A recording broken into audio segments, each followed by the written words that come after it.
जय श्रीमन नारायण। ए पर जे टिप्पणी हम करे जा रहल बा रामा अनुजदास श्रीमान गट्टू वेणुगोपाल स्वामी जी के द्वारा दिहल गयल बा। अध्याय 8 अक्षर पर ब्रह्म योग श्लोक 9। कविं पुराणम् अनुशासितारम् अनोरणीयांसम् अनुस्मरेद्यः सर्वस्य धातारम् अचिन्त्यरूपम् आदित्यवर्णम् तमसः परस्तात्। ओम। गीताचार्य श्री कृष्ण परमात्मा अर्जुन समेत हमनी सबके अक्षर पर ब्रह्म योग सिखा रहल बानी। परमात्मा कहत बाड़े, अर्जुन हमार बात सुनिए, हम रउआ सभे के बतावत बानी कि हमरा बराबर धन आ प्रभुत्व पावे खातिर कैसे हमार पूजा करे के चाहिए आ कैसे हमार ध्यान करे के चाहिए। ऊ भक्त के प्रार्थना करे के चाहिए कि हम सर्वज्ञ होकी। ऊ भक्त के जीवन भर हमरा ध्यान करत ई सोचन चाहिए कि हर शाश्वत नित्य नवीन आ सर्वोच्च बानी। ऊ भक्त के जीवन भर हमरा के ध्यान करत रहे के चाहिए आ ई समझे के चाहिए कि हम संपूर्ण जगत के गुरु आ प्रशिक्षक हई और संपूर्ण जगत हमार बात मानेला। ऊ भक्त के जीवन भर हमरा के ध्यान करे के चाहिए आ ई बात के एहसास होके के चाहिए कि हम आत्मा से सूक्ष्म बानी। ऊ भक्त के जीवन भर हमरा के ध्यान करे के चाहिए आ ई समझे के चाहिए कि हम सृष्टिकर्ता हई। हमार रूप केहू की कल्पना से परे बा। हम निराकार हई आ हमरा लगे ऐसन दिव्य छवि बा जौन सूरज से ज्यादा चमकत बा। हे अर्जुन, अगर जीवन भर ई प्रकार के उपासना या ध्यान चलत रही ता उपयुक्त सब ऐश्वर्य और गुणन के साथ हमार दिव्य स्वरूप धन आ आधिपत्य के साधक के आपन अंतिम सांस में याद करी। तब ऊ हमरा जैसन ऐश्वर्य के अनुभव करे खातिर पैदा हुई। यही तरह श्री कृष्ण परमात्मा बता रहल बाड़न कि उनका से धन आ वर्चस्व चाहत लोग के कौना तरह के पूजा आ ध्यान करे के चाहिए। श्री कृष्ण परमात्मा के उपदेश के ध्यान करत आ श्री कृष्ण परमात्मा आ श्रीमन नारायण के गुण के बार बार याद करत हमनी के श्री कृष्ण परमात्मा के वचन के ठीक और सही दोहरावे की कोशिश करी जा जैसन बा।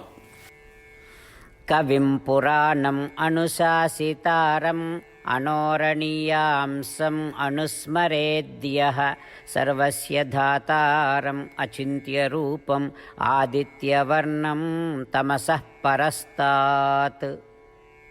श्रीमद् भगवत गीता का पूरा सार श्री कृष्ण परमात्मा ने अध्याय 18वें के श्लोक 65 से 70 में 8 काम करे खातिर दिले बाड़े। श्री कृष्ण कहले, हम ओ लोगन से प्रेम करनी जो लोग इन 8 बातन के मान तारे। हम ओ भक्तन के हर तरह से रक्षा करब। श्री कृष्ण परमात्मा के द्वारा बोलल गईल संपूर्ण भगवत गीता सुनला के बाद अर्जुन कहले, करिष्ये वचनम त्वा, जेके मतलब बा कृष्ण मैं उही करब जौन आप कही। यही कारण बा श्री कृष्ण अर्जुन के हर तरह के सफलता आ विजय प्रदान करेले। आई परमात्मा के आपन व्रत देई कि हमनी के ये 8 गौ कर्म के पालन करी जा। ई वचन परमात्मा के देवे से बड़न कौनो पूजा तपस्या यज्ञ नहीं। हम 8 प्रण कहब जौन हमनी के करे के चाहिए। आप सब कृपया इन्हन के आपन दिमाग और दिल में सोची। श्री कृष्ण के आपन वचन देवे के ई तरीका में हमनी सबकी कल्पना करे के चाहिए कि श्री कृष्ण का चेहरा खुशी से चमकत बा और खुशी के एहसास करत बा। जय श्रीमन नारायण। यहाँ हमनी के 8 वादा बा। हमनी के पहला वादा, हे श्रीमन नारायण, आपका निर्देश के मुताबिक हम हमेशा तोहार ध्यान करब और तोहार बारे में सोचब। हमनी के दूसर वादा, हे श्रीमन नारायण, आपका सलाह का अनुसार हम हमेशा आपका भक्त रहब। हमनी के तीसर वादा, हे श्रीमन नारायण, हम आपन सब काम तोहरा सेवा के रूप में और तोहरा संतुष्टि खातिर करब। हमनी के चौथा वादा, हे श्रीमन नारायण, जैस की आप माने के कहले रहलू हमरा बहुत विश्वास बा कि हम आपके होई और हम हमेशा आपन दोनों हाथ जोड़ के आपके नमस्कार करब और आपकी पूजा करब। हमनी के पांचवा वादा। हे श्रीमन नारायण, हमरा के तोरा बात माम एकम शरणम ब्रज 1866 याद कहले, जहाँ आप हमरा के आपन का अर्पित करे का कहा। श्रीमन नारायण, मैं हमेशा तोरे शरण में रहब। हमनी के छठवां वादा। हे श्रीमन नारायण, हमरा के तोहरा बात माँ सुचहा 1866 याद कहले कि आप हमनी के शोक ना करे का आश्वासन दे रहे बड़े, हम अब और शोक ना करब। हमनी के सातवां वादा।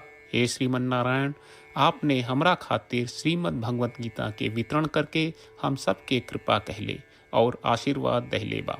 हम वादा करत बानी कि रोजाना कम से कम एक श्लोक पढ़ब या सुनब। हमनी के आठवां वादा। हे श्रीमन नारायण, आप गीता के पूरा मानवता तक ले गयलू। हम गीता में आपके दिव्य वचन के उन भक्तन तक पहुँचावे के प्रयास करब जे गीता से अपरिचित बा।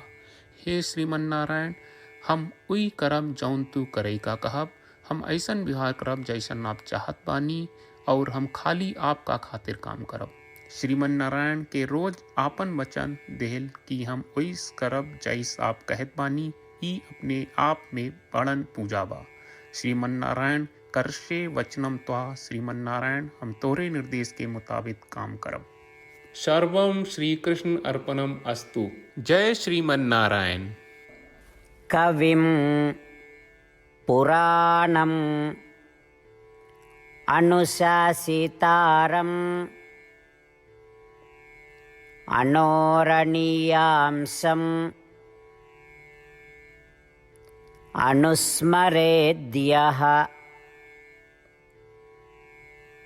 सर्वस्य धातारम्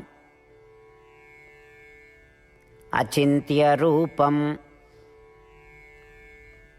आदित्यवर्णं तमसः परस्तात्। ॐ